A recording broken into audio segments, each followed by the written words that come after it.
Assalamualaikum warahmatullahi wabarakatuh. Halo semua, perkenalkan nama saya Salsabila Purnawan Surji dari D3 Gizi Reguler 21. Di sini saya ingin menyampaikan promosi kesehatan tentang penyakit hipertensi. Kita simak video selanjutnya yuk. Nah, apa itu hipertensi? Hipertensi adalah suatu keadaan di mana seseorang mengalami peningkatan tekanan darah di atas normal yang mengakibatkan angka kesakitan atau morbiditas dan angka kematian atau mortalitas. Hipertensi merupakan keadaan ketika seseorang mengalami peningkatan tekanan darah di atas normal atau kronis dalam waktu yang lama. Seseorang dikatakan mengalami hipertensi berarti tekanan darahnya melebihi batas normal, yaitu lebih dari 140/90. Hipertensi cenderung diturunkan dalam keluarga dan lebih banyak terdapat pada orang tua, atau kemungkinan juga bisa terjadi pada usia 40 tahun. Lanjut, kita akan bahas penyebab hipertensi. Hipertensi dibagi menjadi dua, yaitu hipertensi primer dan hipertensi sekunder.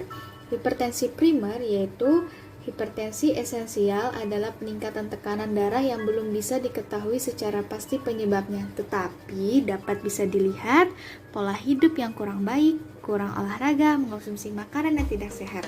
Sedangkan hipertensi sekunder yaitu hipertensi yang belum diketahui penyebab pastinya dan dapat terjadi akibat kondisi medis tertentu, contohnya oleh penyakit ginjal, tiroid, dan paratiroid.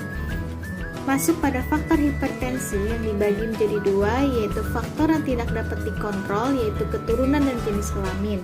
Faktor yang tidak dapat dikontrol yaitu kegemukan, kurang olahraga, dan konsumsi garam yang berlebih. Sekarang masuk pada bagian gejala hipertensi. Apa aja sih gejala hipertensi? Gejala hipertensi yaitu sakit kepala, pusing atau migrain, suka tidur, sesak napas, masalah penglihatan, dan nyeri dada. Lanjut kita masuk bagian komplikasi hipertensi.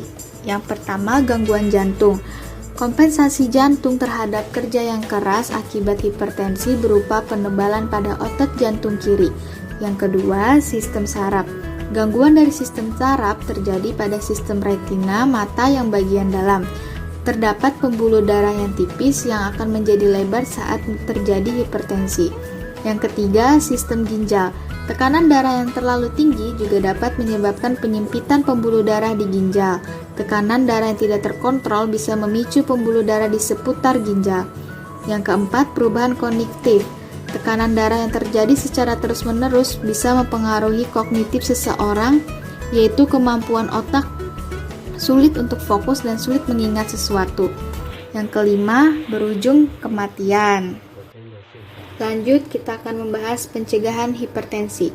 Cara mencegah hipertensi dapat dilakukan dengan mempertahankan berat badan ideal, melakukan olahraga rutin, mengkonsumsi makanan rendah lemak dan kaya serat seperti buah dan sayuran. Batasi jumlah mengkonsumsi garam dalam makanan tidak lebih 1 sendok teh per hari. Hindari konsumsi minuman beralkohol, batasi minuman yang mengandung kafein, dan hindari kebiasaan merokok. Berdasarkan sumber yang dikeluarkan oleh Kemenkes, pencegahan hipertensi bisa juga disebut cerdik loh. Artinya, cek kesehatan secara rutin, enyahkan asap rokok, rajin aktivitas fisik, diet seimbang, istirahat cukup, dan kelola stres. Nah, sekarang kita masuk pada pengobatan hipertensi. Bagaimana sih cara pengobatan hipertensi? Nah, bagi orang yang sudah terkena hipertensi, maka pengobatan menjadi cara yang paling tepat untuk dilakukan agar risiko akan penyakit ini tidak akan semakin parah. Dalam beberapa kasus, penderita hipertensi harus minum obat darah tinggi untuk seumur hidup.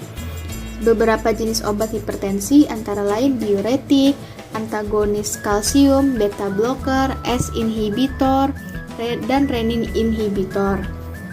Nah, untuk metode pengobatan hipertensi sendiri sebenarnya dapat dimulai dengan mengubah atau menerapkan gaya hidup yang lebih sehat.